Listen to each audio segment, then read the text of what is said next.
Hey everybody, welcome to this Caregiver Coffee. My name is Matthew Estrade. I'm a gerontologist in St. Tammany Parish, and I've been working with Coast on these caregiver videos for over 4 years now. We started in the year of COVID, so we we're bringing you all this education in hopes to keep people aging in place, staying where they are for as long as it makes sense. Um, so, as long as it's safe, et cetera. So, we come to you, bring you some tips and tricks and everything. So, today we're going to be talking about sleep hygiene. And there's also an article that I was emailed that talks about dementia and daylight savings change. So we know daylight savings is going to be changing. It's going to be on the early morning of Sunday, November 3rd, which is just a little over a week away. So, but we can start preparing and making tiny, gradual steps for our loved one living with dementia, if that's, if you're impacted by that. So we'll go over those tips. First, we're going to go over sleep hygiene, and this is from Columbia. I'm sorry, not Columbia, from the University of North Carolina, their medical school. So, but even before that, I'm going to tell you a little bit about our caregiver support group if you're not aware, or this could be a nice reminder. In addition to bringing you these videos in this education, I'm also a trainer and a facilitator of the caregiver support group that we have every Tuesday evening. And we meet for an hour and a half. For those, some people some people stay for an hour. Most people stay for the hour and a half, and we meet in person some weeks, and we meet via Zoom some weeks. So the best thing to do is to go to the Coast website under Caregiver Services and to download the latest flyer. We publish one every 2 months. The one that's up right now is September, October. So as we get to the end of October, I'm working on the dates for November, December. We're going to keep the pattern of Tuesday, but there are a few Tuesdays where I'm not available. I'm out of town. I have a family obligation, etc.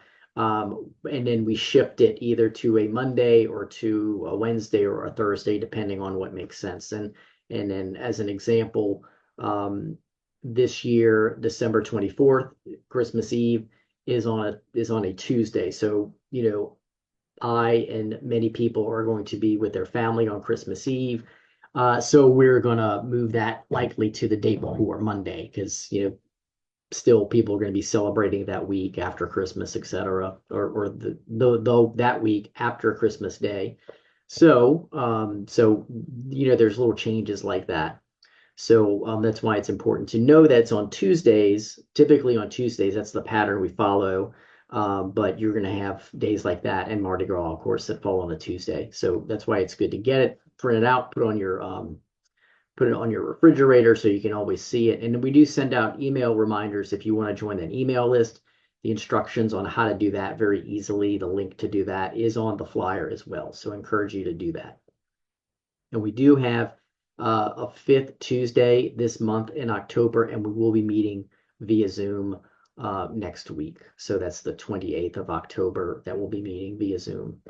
All right, so let's get into this really important topic of sleep hygiene. Now, this is like many of the topics that we cover where they can be relevant whether you are a caregiver or not, because all of us sleep and some of us have trouble sleeping. So this first one on sleep hygiene, especially, these are going to be some good tips and reminders for you as if you are someone who has trouble, or this might even if you're not having trouble, this might even help improve even more your sleep hygiene. Now, I will say this falls into the category of easier said than done because a lot of this, we get busy doing things during the day and into the night, and we're being productive, and it's like or we're being entertained, and we just don't want to shut off the task we're doing or the entertainment we're watching or the phone that we're reading or the people we're texting. So, it can be a challenge, but, I urge you to consider these tips so that you can really feel what true restorative sleep can be like. So maybe you try these. I know it takes 21 days to create a habit. At least that's what I hear, and I believe that. But maybe try this for a week and see how you're feeling. If 21 days feels like a lot, try that. Try 7 days. Excuse me. All right, so let's dive into this article, and I will be sharing the link to this particular PDF. I don't have a link to the other article that I'm going to tell you about. It was just emailed to me. So if you want it, I'd be happy to forward it to you. Just get in touch with me. All right, so and the neat thing about this sleep hygiene PDF, this document, 2-page document from the medical school at University of North Carolina, is that it's sort of a checklist. You can read it and check off the things that you're doing and maybe circle the things that you want to work on, because you're probably doing some of these things. All right, so we start with, and I'll read the headers. There's some headers. So there's 3 things right here. There's 3 cardinal rules to getting sleep. The first one is don't do anything in your bed besides sleep and sex. You want to associate your bed with restful sleep, not with work, not with your laptop on your lap, and which I've been guilty of before, of course. But you want to associate bed with rest, not any activity. Don't be in bed longer than you need to sleep. You will then be awake in bed and associate your bed with not sleeping. So you're lying there awake, but it's for sleeping. It's for deep sleep. And then the third cardinal rule, according to the medical school, is to get up at the same time, at least within a half hour, every day, no matter what time you went to sleep or how good the sleep was. And that can be really tough, but these are all important three important things. That's why they're the cardinal rules. So only sleep in your bed. Don't be in bed any longer than you need to sleep, and then get up at the same time and actually get up. All right. To help with initial insomnia, here's some questions. And this is where it kind of turns into a checklist for this one. Well, some of these are more checklists than others. All right, how much time do you need to sleep? Think about that. Write it down. What time do you need to wake up? Write down that time. That gives you the time you want to shoot for to fall asleep. But it's not your bedtime. 30 minutes before that is your wind down time. So do these calculations. That's why it's good to print this out, and I'm going to provide this PDF so you can actually put a pencil to this and try out these times. Now your wind down time, get your bedtime tasks done before wind down time. So brushing your teeth and all that kind of stuff. These are tasks before. You're not winding down brushing your teeth, although most of us, I think that's part of our wind down routine, is brushing our teeth. Choose a comfortable spot near your bed. Give me a couch, chair, cozy corner with blankets and pillows. Dim the lights to allow for that natural release of melatonin. Read a totally enjoyable book. It could be a novel. It could be scripture, something inspirational that's calming and peaceful. It should be something that you look forward to. Don't read on a backlit monitor, meaning a white background with black lettering. If you're reading on a device or a monitor, and hopefully you're not reading on a monitor, well, we'll see. It's different for everybody. You want a black screen with white writing so that it's not real bright and stimulating, obviously. Read until you're about to fall asleep and just get into bed. Know and respect your sleep signs. Your nodding head, your yawning, maybe you're not paying attention to someone you're talking with, your family member, or you're not paying attention to what is in front of you, or if you're watching TV or something like that. But actually, hopefully not, because that should not be part of your wind down time. It should be the book, something inspirational. Only go to bed when you're about to fall asleep. If you're not asleep in 15 minutes, get out of bed and wind down a little more. I must say, I really like these tips, especially these last two, especially the last one. I think a lot of us just lie in bed hoping that we're going to get sleepy when we really need to get up. All right. To help with midnight awakening, and I'm looking at the time. I hope I can finish all this and get to that article. Be in bed, be in bed, be in bed only for the amount of time that you need to sleep. Give your body a chance to get out of the old habit of waking up at night. Use the time you calculated above. So those numbers we talked about before, the amount of time you think you need to sleep, what time you need to go to sleep to do that, what time your wind down time starts. Use the time that you calculated as an anti-bedtime so you don't go to sleep before that time. If your bladder usually wakes you up at night, avoid liquids for 2 hours before bed. Give your body time to get out of the habit of waking up at that time. So you might have to train your body. If other things wake you up at night, might be kids, might be pets, might be your phone, keep them out of the bedroom as much as you can. It's hard with the kids sometimes. Of course, you might need to do something for them. All right, I'm on page 2 of sleep hygiene. Here are some other guidelines that I think are really good. No caffeine after 12 noon. Caffeine has a half-life of around 6 hours, meaning 6 hours later, half of the caffeine is still in your body. 8 to 10 hours later, 25% is still there.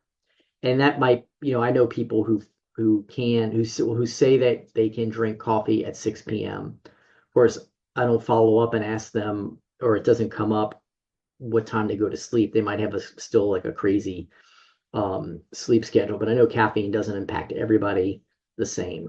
So keep that in mind. But think about that, about not having caffeine after 12 noon, and experiment and see what it's like for you. Sort of titrate it. For some people, sugary or spicy food can disrupt sleep.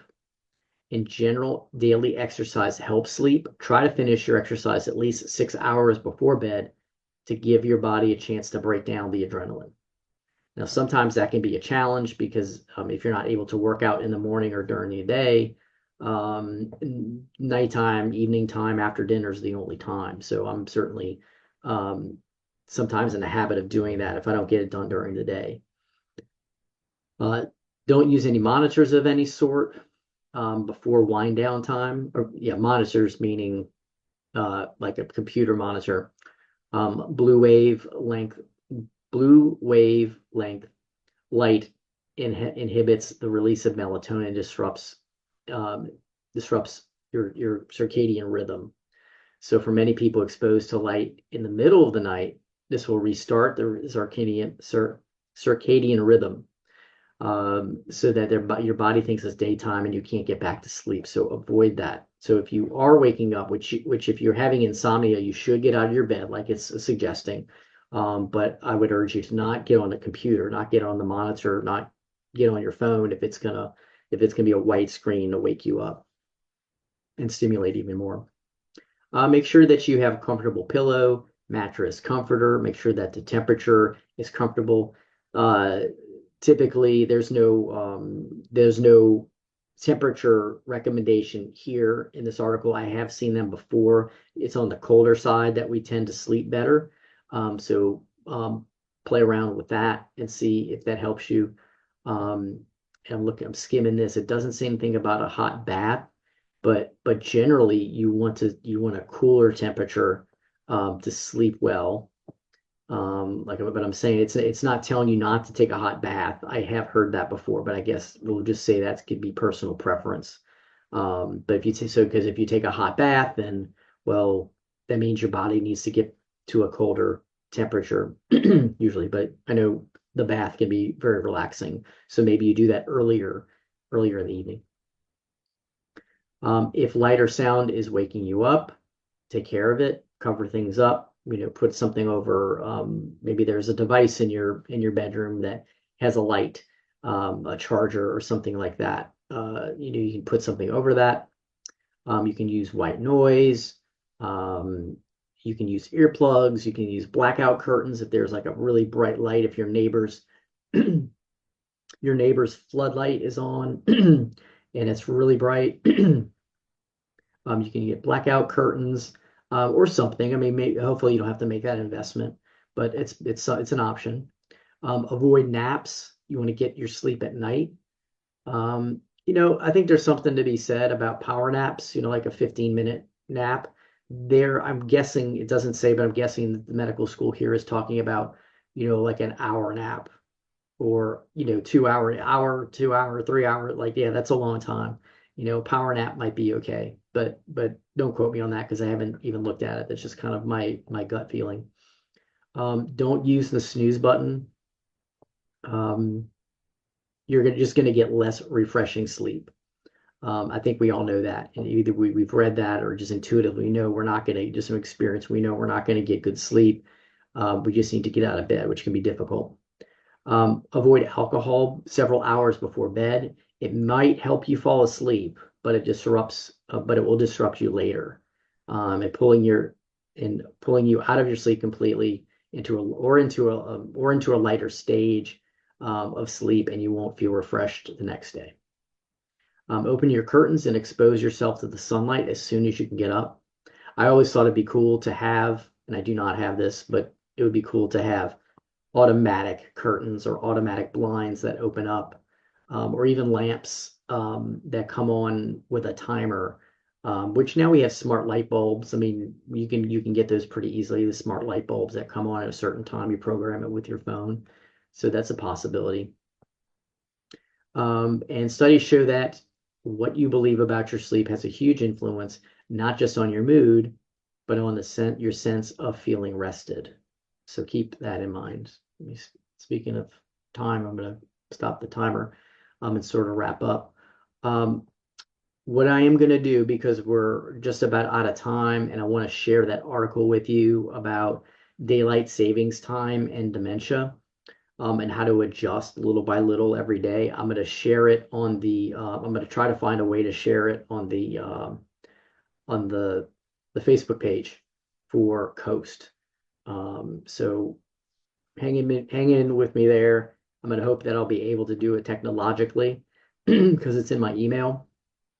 And I hope that this document on sleep hygiene was helpful. I hope the information that I gave you in this video was helpful. Maybe it's enough for you. Maybe you want to dive deeper into doing the calculations, which I recommend. And if you want to do that, or just read over this yourself, maybe you're just you're more of a reader than a video watcher. So I'll have the link to this article from the University of North Carolina's medical school. I'll have that in the description of this video. And let me know how it goes. Does this improve your sleep? Are you going to try these? Let me know if you're going to try them. Let me know how it works if you do. But I certainly encourage it because sleep is so important. We all know what it's like to get a really bad night of sleep and not feel rested and restored. And we all know at some point we've had a really good night's sleep and we felt refreshed and we felt ready for the day. So I encourage you to give these things a try. And remember, this is something that touches all of us, young and old, with dementia, without dementia. And so generally about dementia, these are good things. These are good things to remember even for when someone's living with dementia. They're just going to be a little challenged because their circadian rhythm is so sensitive. It's going to be more sensitive than ours, so to speak. So, all right, y'all. Thank you for being here. Remember, we have that caregiver support group on Tuesdays. Typically on Tuesdays, November, December, we're going to have some dates. An unusual number of dates that would fall before or after a Tuesday just because of different things going on. So, but download that flyer. We'll have it up as soon as possible. I'm trying to confirm one more date, and then share it with others. We're definitely always looking for other people to join us. So we're very welcoming, and whether it's easier and better for you to join via Zoom, like I'm recording this on Zoom, or even just calling in with your phone and treating it like a phone conference. That's great if you're an in-person. If you prefer in person and a lot of people do. A lot of people, it's almost 50-50 what people prefer. Especially if you're a caregiver, it's easier to just use Zoom. But some people are really need to see people and be around others and not worry about the technology, even though the technology is easy. So anyway, consider that. Thank you for being here. Thank you for supporting the Council on Aging in St. Tammany. And I hope you have a great weekend coming up. And until we meet again, be well.